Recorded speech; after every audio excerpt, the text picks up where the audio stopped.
The USSR-Finland War, commonly known as the Winter War, November 30th, 1939 to March 13th, 1940, was a military conflict between the Soviet Union and Finland. This clash erupted shortly after the start of World War II, as the USSR sought to secure its northwestern borders by obtaining territory in Finland. Although the Soviet Union emerged victorious, Finland's fierce resistance became legendary, significantly impacting both countries' military and political futures. The Winter War serves as an example of smaller nations' resilience against great powers and holds valuable lessons in asymmetric warfare. Background and causes.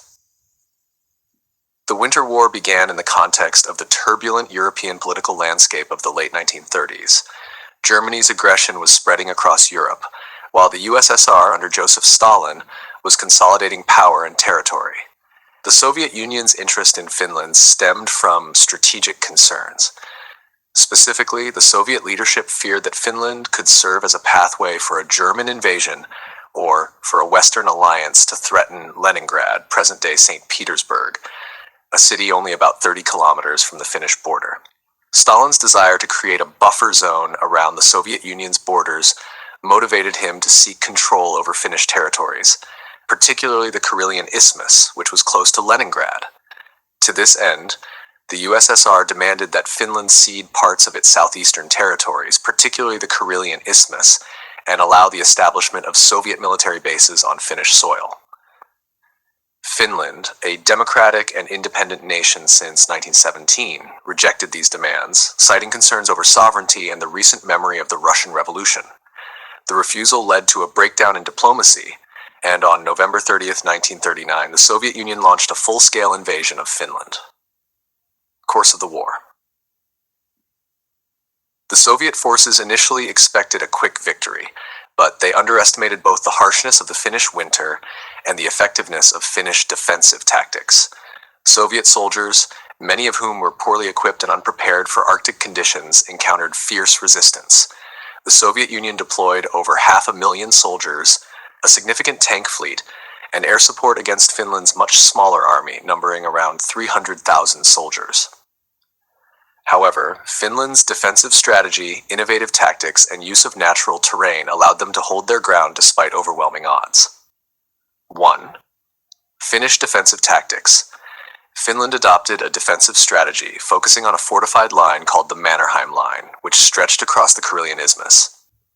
This line was fortified with bunkers, trenches, and other defensive structures, utilizing the challenging, forested terrain to their advantage. In addition to the Mannerheim Line, Finnish troops employed guerrilla tactics and used small mobile units that could quickly move through the dense forests and disrupt larger Soviet units. Finnish soldiers used Matti tactics, surrounding isolated Soviet units, cutting them off from reinforcements and supplies, and then gradually weakening them. 2. The harsh winter conditions. The extreme winter conditions posed a significant challenge for both armies, but Finnish troops were much better prepared. Finnish soldiers wore white camouflage suits, allowing them to blend into the snowy landscape, and were skilled in skiing, which enabled swift movement across the battlefield. In contrast, Soviet soldiers struggled with inadequate winter clothing and lacked experience in Arctic conditions. Finnish snipers took advantage of these difficulties, inflicting significant casualties with minimal resources. One notable example is the Finnish sniper Simo Häyhä, who became legendary for his effectiveness during the war, reportedly killing over 500 Soviet soldiers. 3. Morale and leadership. Finnish morale was high, with soldiers highly motivated to defend their homeland.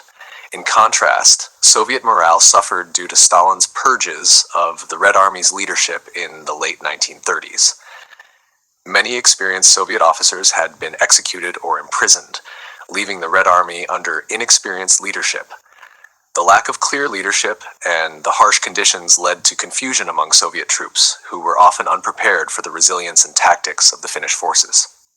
Soviet strategy and adaptation. While the Finnish defense was highly effective in the early stages of the war, the Soviet Union's vast resources allowed them to adapt and regroup. By February 1940, the Soviet High Command had reorganized and increased the intensity of their attacks on the Mannerheim Line, introducing massive artillery barrages, tank reinforcements and concentrated assaults. The Soviet forces began to make slow but steady advances, eventually breaching the Finnish defenses on the Karelian Isthmus. The prolonged fighting, however, took a toll on both sides. Finland's limited resources and lack of supplies left them increasingly vulnerable as the Soviet Union pressed its advantage in manpower and equipment. Although Finland received some support from Western nations and volunteers, including from Sweden, the assistance was limited, and Finland remained largely isolated. Facing the prospect of a prolonged and potentially devastating Soviet occupation, Finland entered negotiations with the Soviet Union in March 1940. End of the war and Treaty of Moscow. The Winter War formally ended with the signing of the Moscow Peace Treaty on March 13, 1940. Under the terms of the treaty, Finland ceded around 10% of its territory to the Soviet Union, including the Karelian Isthmus and the city of Viipuri, now Vyborg, Finland's second largest city at the time. The Soviet Union also gained control of parts of the Sala region and some islands in the Gulf of Finland. In total, Finland lost about 11% of its population and a significant portion of its industrial infrastructure. However, Finland preserved its independence, a remarkable achievement given the Soviet Union's initial goals. Although the USSR gained territory, the war was costly in terms of Soviet casualties, resources, and international reputation. The Red Army lost an estimated 126,000 soldiers, while Finland's losses were around 25,000. The high cost and inefficiency of the Soviet campaign exposed weaknesses in the Red Army, prompting Stalin to implement reforms in preparation for potential future conflicts. International impact and legacy. The Winter War had significant repercussions on the international stage. Finland's tenacity earned global admiration and sympathy, and the Soviet Union's aggression was widely condemned. The Soviet Union was even expelled from the League of Nations in December 1939 due to its unprovoked invasion. Western democracies, such as Britain and France, considered aiding Finland more directly, but with the outbreak of World War II and the German invasion of France in 1940, these plans were never realized. For Nazi Germany, the Winter War highlighted the Soviet Union's military weaknesses.